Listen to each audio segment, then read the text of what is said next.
Bismillahirrahmanirrahim. Assalamualaikum warahmatullahi wabarakatuh.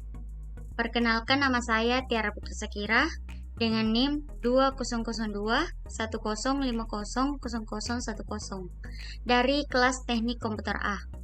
Baik, pada kesempatan kali ini saya akan membuat video pembelajaran guna untuk memenuhi salah satu mata kuliah saya, yaitu analisis desain sistem informasi.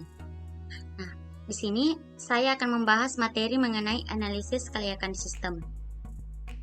Adapun pokok-pokok pembahasan, yang pertama yaitu kelayakan sistem, yang kedua kelayakan teknis, yang ketiga kelayakan ekonomi, yang keempat kelayakan politis, dan yang terakhir yaitu kelayakan administrasi.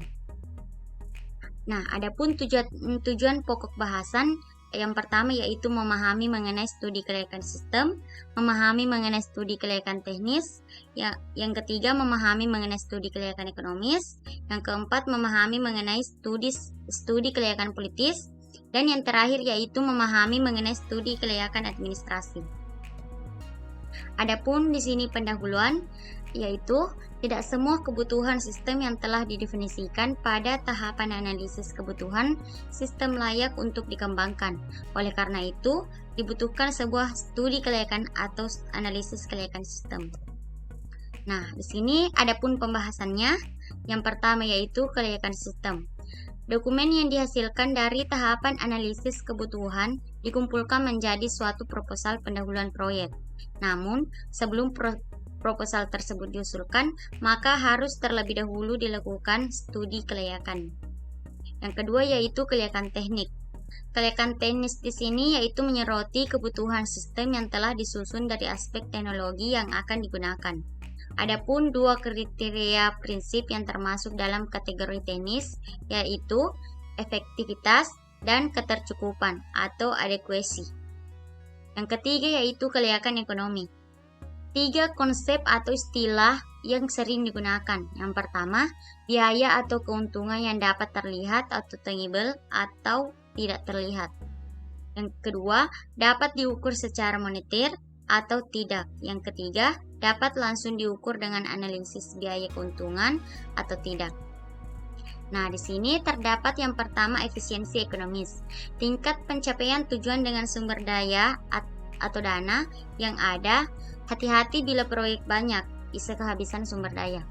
Yang kedua, profitabilitas. Tingkat keuntungan yang akan dapat diperoleh atau jumlah keuntungan setelah dikurangi biaya. Yang ketiga, efektivitas. Dapat mencapai tujuan dengan biaya yang minimal. Nah, selanjutnya di sini yaitu kelayakan politis. Pertimbangan. Ada beberapa pertimbangan di sini. Yang pertama yaitu cermati kekuatan-kekuatan politis atau pemeran dan kepentingannya masing-masing. Yang kedua, layak saat ini mungkin tidak layak tahun depan atau bila kondisi politik berubah. Yang ketiga, dapat diterima tidaknya oleh sebagian orang besar pemeran politik. Yang keempat, sesuai atau tidaknya atau appropriateness dengan nilai-nilai politis, HAM, pemeratan, dan keadilan. Selanjutnya yaitu yang kelima, merupakan tanggapan terhadap kebutuhan atau bukan, dilihat dari kelompok sasaran. Yang keenam, sesuai perundang-undangan atau legalisi atau tidak. Selanjutnya yaitu kesamarataan atau equity. Apakah pengaruh proyek merata ke semua kelompok masyarakat? Nah, selanjutnya kita beralih pada kelayakan administratif. Yang pertama yaitu kewenangan. Apakah instansi pelaksanaan mempunyai kewenangan untuk melaksanakan tugasnya, untuk bekerja sama dengan instansi tersebut, untuk menentukan prioritas? Selanjutnya, komitmen kelembagaan. Dari lembaga atasannya, dari lembaga bawahannya. Selanjutnya, kemampuan sumber daya, manusia, dana, atau finansial. Selanjutnya, dukungan organisasi atau organization support, antara lain peralatan, fasilitas, fisik.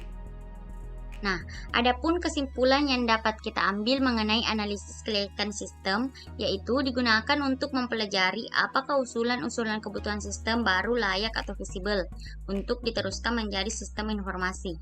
Ada beberapa kriteria kelayakan yang bisa ditinjau, misalnya kelayakan teknis, kelayakan ekonomi, dan operasional. Nah, mungkin hanya itu yang dapat saya sampaikan. Lebih dan kurangnya mohon dimaafkan. Wassalamualaikum warahmatullahi wabarakatuh.